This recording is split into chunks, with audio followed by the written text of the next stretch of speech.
राष्ट्र जागरण दीप महायज्ञ के इस प्रथम सत्र में आप सबों का भाव भरा चंदन वंदन एवं अभिनंदन।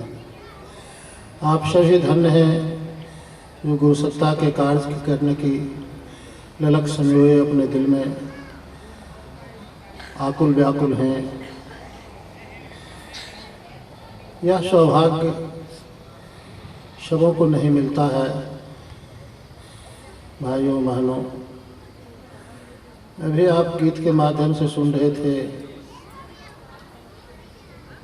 कि हम सब के गुरुदेव का जन्म शताब्दी वर्ष आ गया। शताब्दी वर्ष भाइयों बहनों आप सबों के समय में मिला है और आप सभी बहुत ही सौभाग्यशाली हैं कि यह मौका पुनः आपको भी नहीं मिलेगा और आने वाली पीढ़ी में कईयों को नहीं मिलेगी। कारण यह शताब्दी वर्ष है। हम लोगों का औसत आयु 100 वर्ष का नहीं है। हम लोग की औसत आयु अभी 60-62 की है। अभी इस कालखंड में जो आदमी जिंदा हैं उन्हें तो यह सौभाग्य प्राप्त हो रहा है कि गुरुदेव की शताब्दी मना रहे हैं, लेकिन हो रहा है यह बहुत सौभाग्य की बात है। आप सबों का संबंध गुरुदेव से आज से है यह बात नहीं है। कई जन्मों से गुरुदेव से संबंध बना हुआ है, वैसे लोग ही गुरु कार्य में लगे हुए हैं।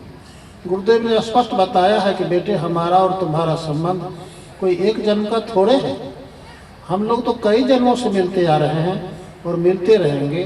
जो जैसा करता है उसी में से आगे बढ़ता चला जाता है और अपने जीवन को गुरुसत्ता के कार्यों के साथ जोड़ता चला जाता है। भाइयों बहनों, हमारे गुरु कोई सामान्य लोग नहीं थे, साधारण पुरुष नहीं थे। गुरुदेव का जीवन जिस वक्त में शुरू हुआ 11 वर्ष था। 11वां वर्ष 1911 में गुरुदेव का जन्म हुआ। जन्म उनका था बसंत पंचमी के दिन और बसंत पंचमी इस वर्ष 8 फरवरी को होने जा रहा है। तो 8 फरवरी को बसंत पंचमी होने जा रहा है। भाइयों बहनों, उस दिन का जो कार्यक्रम है वह 2 दिन पहले से कार्यक्रम शुरू होने जा रहा है। 6 तारीख को इसी तरह से मंगल कलश यात्रा आप निकालेंगे और गुरुदेव की वाणी को, गुरुदेव के गीतों को जन जन तक पहुंचाने का काम करेंगे और शाम में इसी तरह से उद्बोधन प्रवचन होगा। 7 तारीख की संध्या सुबह 6 बजे से अखंड जाप का कार्यक्रम होगा। हर शक्ति पीठ में, प्रज्ञा पीठ में, प्रज्ञा मंडल में, महिला मंडल, युवा मंडल, जोन उपजोन में और भारत के हर गांव में जहां गायत्री परिवार के लोग हैं वहां पर 6 बजे सुबह से लेकर के 8 के सुबह 6 बजे तक अखंड जाप का कार्यक्रम होगा। उस अखंड जाप के कार्यक्रम के क्रम में हम सबों को संध्या समय में अपने पूजा वेदी पर 24 दीपक जलाना है। उस दीपक को आहुति दे करके पुनः अपने दरवाजे पर उसे सजाना है, जैसे दिवाली के दिन हम लोग घर को सजाते हैं उस तरह से। और यह केवल इसलिए दीपक, और दीपावली में प्राय सभी लोग जलाते भी हैं, इसलिए दीपावली के तरह का दीपक आप जलाएंगे 7 तारीख को। और 8 तारीख की सुबह जब आपका जप का कार्यक्रम समाप्त होगा तो 7:30 बजे से हवन की क्रिया करेंगे।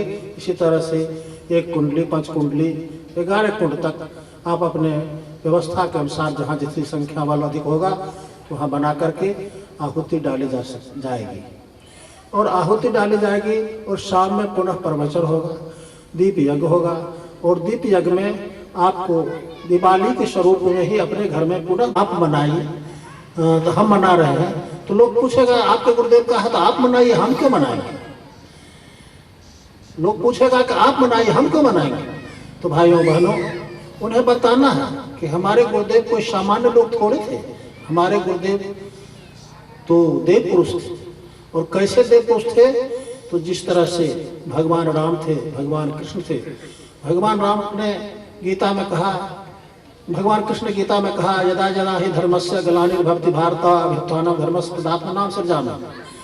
और उसी तरह से भगवान कृष्ण ने भी, भगवान राम ने भी कहा, बाबा तुलसीदास ने रामायण में लिख डाला कि जब जब हो धर्म की हानि, बाढ़े अधम असुरो अभिमानी, तब तब धरि प्रभु शरीरा, हर कृपा निधि सज्जन पीरा। और उसी सज्जनों की पीड़ा हरने के लिए तो हमारे गुरुदेव भी पैदा हुए। बिल्कुल ही अधिकार नहीं था गायत्री मंत्र बोलने का भाइयों बहनों, लेकिन गुरुदेव के आगमन से, गुरुदेव ने अपने त्याग से, तितिक्षा से, तपस्या से 24 वर्ष तक जौ की रोटी और छाछ एक साल खा करके और 24-24 लाख का गायत्री पुरस्करण करके गायत्री मंत्र को सार्वजनिक कर दिया। और आज आप सभी मुक्त स्वर में गायत्री मंत्र जपते हैं। गायत्री मंत्र का कैसेट आपके घर में बजता है, बच्चे भी गायत्री मंत्र जपते हैं और कोई वर्ग में भेद नहीं है, सभी वर्ग के लोग गायत्री मंत्र जप सकते हैं।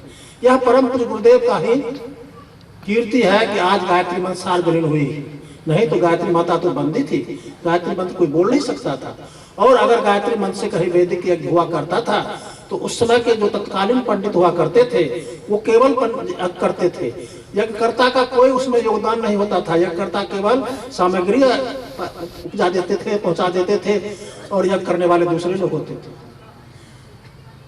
इसलिए इतना बड़ा काम गुरुदेव, और उन्होंने युग का संविधान रच दिया, सतयुग के आगमन की तैयारी कर दी।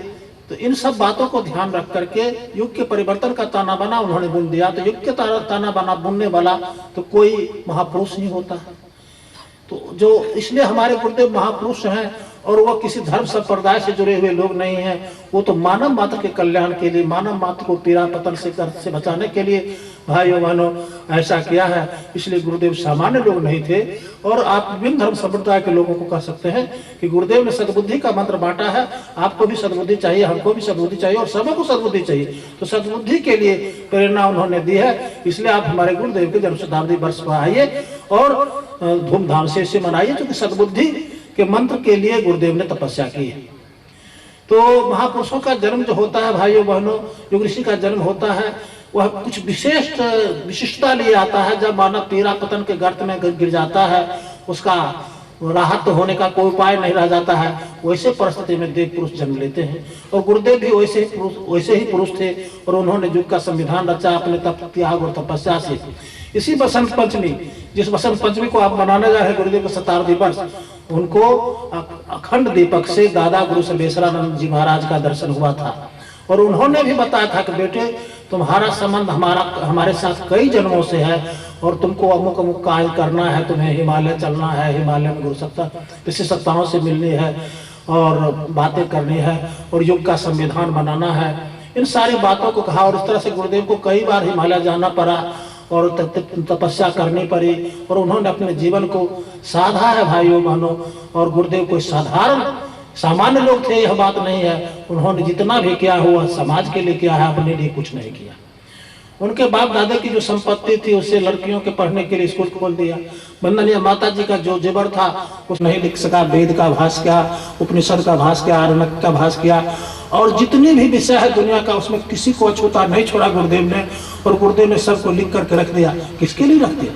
हम सबों के लिए रख दिया।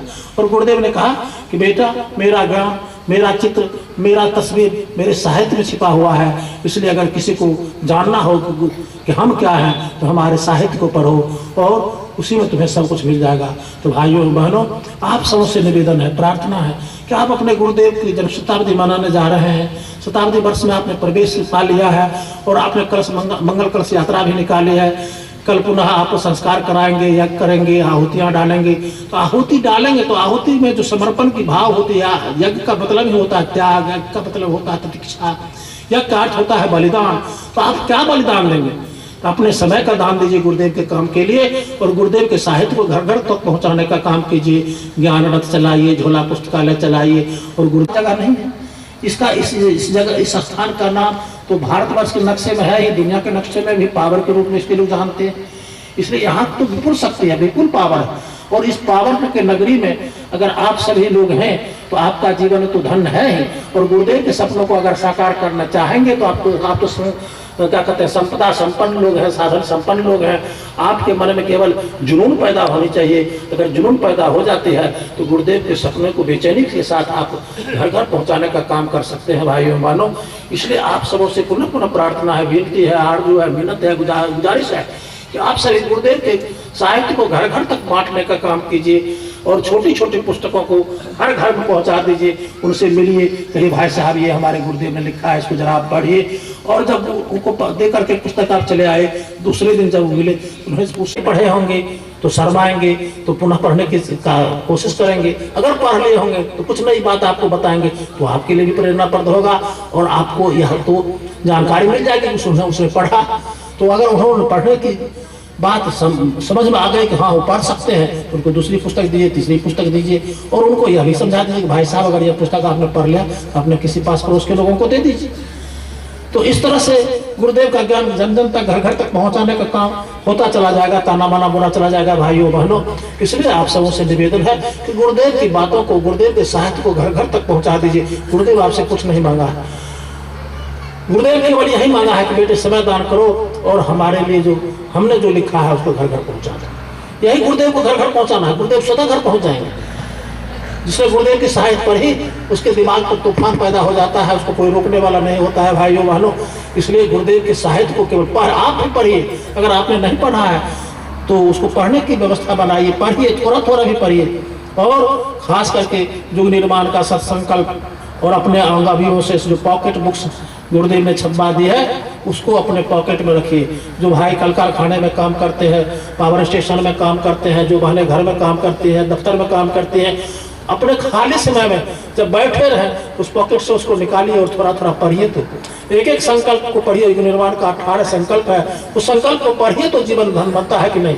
आपकी चेतना में कितनी उर्वरा शक्ति आएगी, या तो सोचिएगा तब, जब आप पढ़ लीजिएगा तब, या पढ़ते रहिएगा तब। तो पढ़ने का काम कीजिए, उसको याद करने का काम कीजिए। गुरुदेव ने आपको छोटा नहीं माना है, गुरुदेव ने आपको अपना अंग अवयव माना है। अंग अवयव मतलब क्या? हमारी आंख, हमारे कान, हमारा नाक, हमारा हाथ, हमारा सर। हम गुरुदेव का सर हैं, आंख है, नाक है, कान है। इस तरह से गुरुदेव ने हमको सम्मानित किया है। और वैसे गुरुदेव के आंख से हम दूसरे को देखते हैं, गुरुदेव की क्या दशा होगी। इसलिए गुरुदेव ने जिस आंख को अपना आंख माना है, हमारे शरीर को अपना आंख माना है, तो हमको उसी तरह का काम करना चाहिए भाइयों बहनों। इसलिए गुरुदेव के काम को आगे बढ़ाइए, गुरुदेव के साहित्य को जन तक पहुँचाइए, अपना जीवन धन बनाइए। आप सभी थके मांदे लोग हैं, कलश यात्रा करके आए हैं, हमसे मनाइए। और हमारे पास दो कार्यक्रम है केंद्रीय स्तर का, 2 कार्यक्रम है क्षेत्रीय स्तर का। शताब्दी वर्ष का पहला कार्यक्रम है 6 तारीख से 8 तारीख तक गुरुदेव के शताब्दी वर्ष को क्षेत्रों में धूमधाम से मनाना। दूसरा कार्यक्रम है 20 फरवरी को वर्ष से गिने चुने लोगों को आमंत्रित किया जाएगा। वो भी कम समस्या है वहाँ रहने का, चूँकि नेहरू स्टेडियम छोटा पड़ जाएगा, भारत के सभी लोग पहुँचेंगे संभव नहीं है। इसलिए उसके लिए व्यवस्था बना दी गई है कि भारतवर्ष का सभी चैनल इसको प्रकाशित करें। इसको कुंड लगा ली है, संस्कार भी होगा।